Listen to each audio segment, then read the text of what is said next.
Maka malaikat maut turun ke sini. Makanya ketika sakaratul maut sudah datang, maka yang baca Quran hentikan. Kenapa? Oh, memang gitu ya. Jangan semakin kencang. Ayo Pak, insya Allah Pak, gitu. Al-Baqarah Pak, Al-Baqarah Pak. Al-Kahfi, Al-Kahfi. Enggak lah.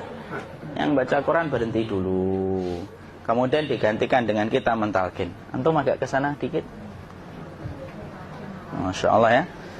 Orang yang meninggalnya kooperatif ini.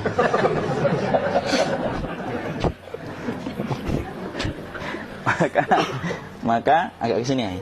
Maka disunahkan kita untuk mentalkinnya. Nanti ketika mentalkin jangan terlalu sering, jangan terlalu membebani. Jangan terlalu sering itu la ilaha illallah, la ilaha illallah. Tidak gitulah. Berat nanti dia ngerasakan. Di situ Imam Qurtubi juga menyampaikan, jangan terlalu sering karena itu memberatkan dadanya. Jadi ketika mentalkin, saya sampaikan, boleh diganti atau enggak Ustadz? Enggaklah, talkin itu ibadah. Ibadah itu tauqifiyah. Tauqifiyah itu enggak usah diganti. Karena Rasulullah mengatakan, lakinu ala mautakum la ilaha illallah. Talkin orang yang meninggal di antara kalian dengan la ilaha illallah. Enggak usah diganti Allah Ustadz yang lebih singkat, lebih pendek. Enggak usah. Subhanallah Ustadz, enggak usah. Kenapa? Karena talqin sudah ditetapkan ucapannya oleh Nabi, begitulah kita mencontohnya. Jadi tidak usah diganti. Cara mentalqin, jadi kalau keadaan sudah tenang, tolong kalau sudah sakaratul maut jangan ditinggalkan. Karena sesungguhnya pertempuran setan itu pada detik-detik kematian semacam ini. Dan betul-betul berusaha untuk menjadikan dia murtad. Nanti makanya di situ di buku nanti dibahas kan, pertempuran setan itu sampai detik-detik orang mau mati itu sudah ayo kufur, murtad aja tuh, kamu sakit kan? Nah, itu kayak gitu. Makanya jangan ditinggal. Capek gitu kok nggak meninggal gitu ya. Udah gantian mas. Dan jangan kemudian meninggalkannya. Mangkat dulu gitu. Tidaklah, janganlah. Terus ditampingi terus.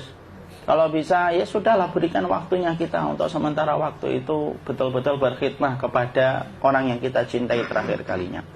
Cara kita kemudian mentalkin adalah, yaitu adalah di sebelah kanannya la ilaha illallah. Biarkan dia mencerna dulu, tidak usah buru-buru kemudian kita langsung nimpali lagi. Dia mencerna dulu sembari kita doakan, peluk, ya Allah dimudahkan gitu.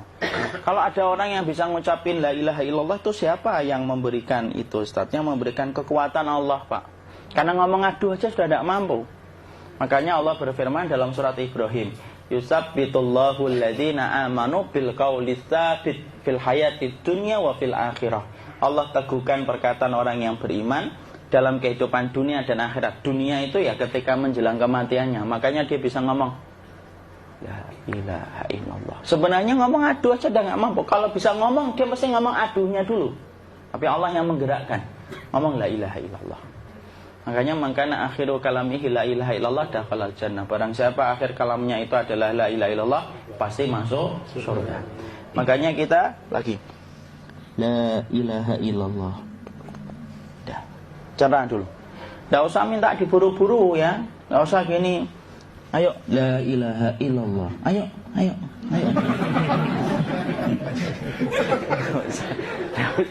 Enggak usah gitu. Ya, biarkan dia pelan-pelan gitu.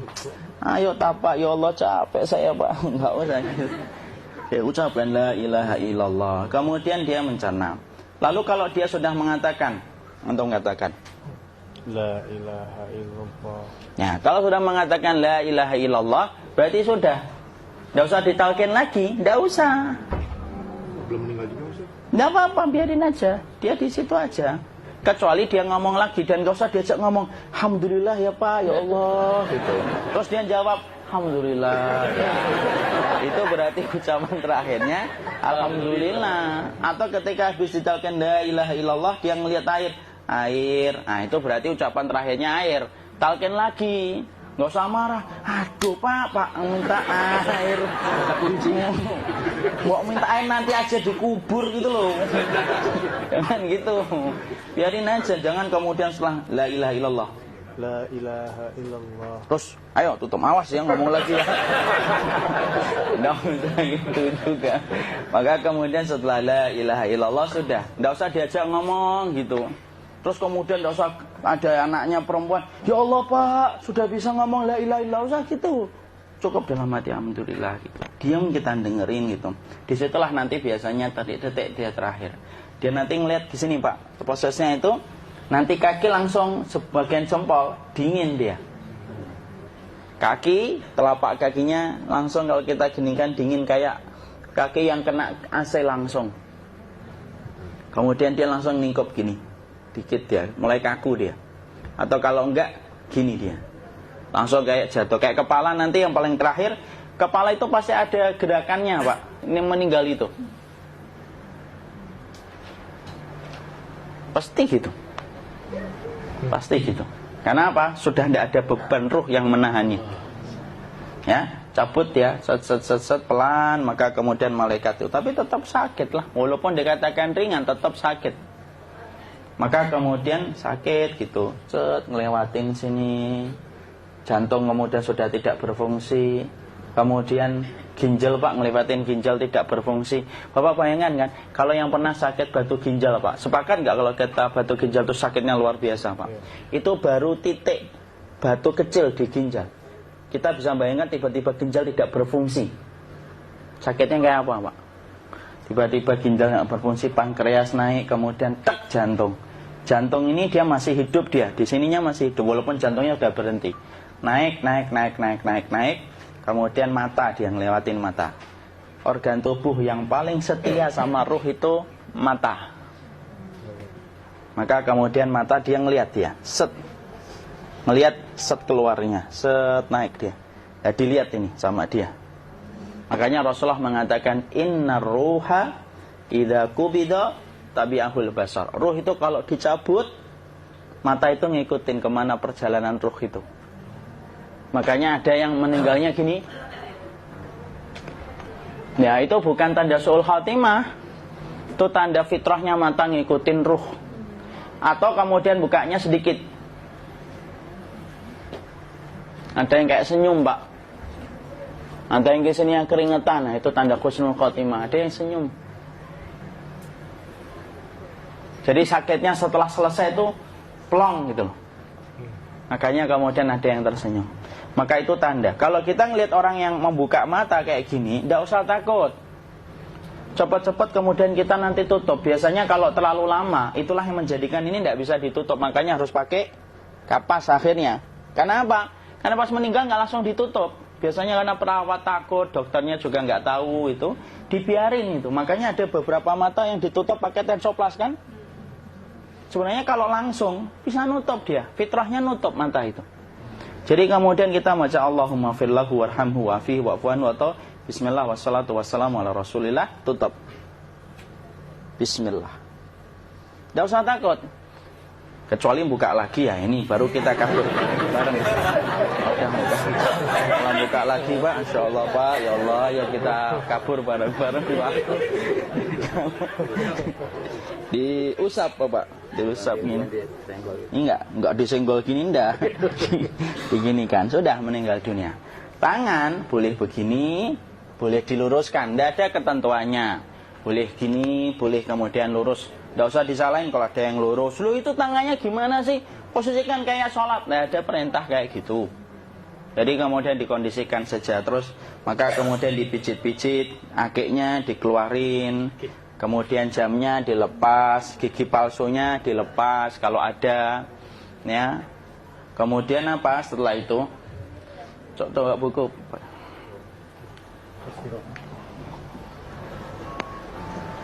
Kemudian kalau bisa awal-awal kemudian taruh buku atau sesuatu yang agak berat di perutnya ketika baru meninggal dunia.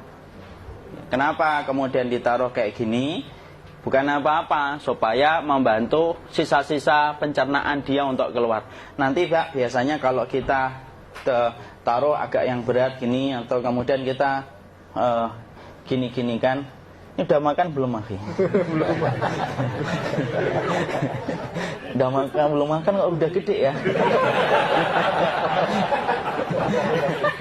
Maka pencet-pencet kayak gini biasanya nanti ketika dimandikan, nah pas dimandikan diginikan saja. Aduh. Nah ini dia sudah keluar di belakang, dia gini. Terus nanti keluar dia. Nah ini keluar langsung di belakangnya. Dan memperlakukan orang kalau sudah meninggal dunia itu yang lembut gitu. Kenapa? Inna kasra admil mayyiti kakasri admil hayyi. Mematahkan tulangnya ketika orang sudah meninggal dunia itu lebih dia rasakan sakit ketika mati daripada ketika masih hidup. Tuh Islam itu sampai sama orang mukmin itu kalau sudah meninggal aja sampai selembut itu. Kok hidup kasar itu kebangetan dia jadi orang itu.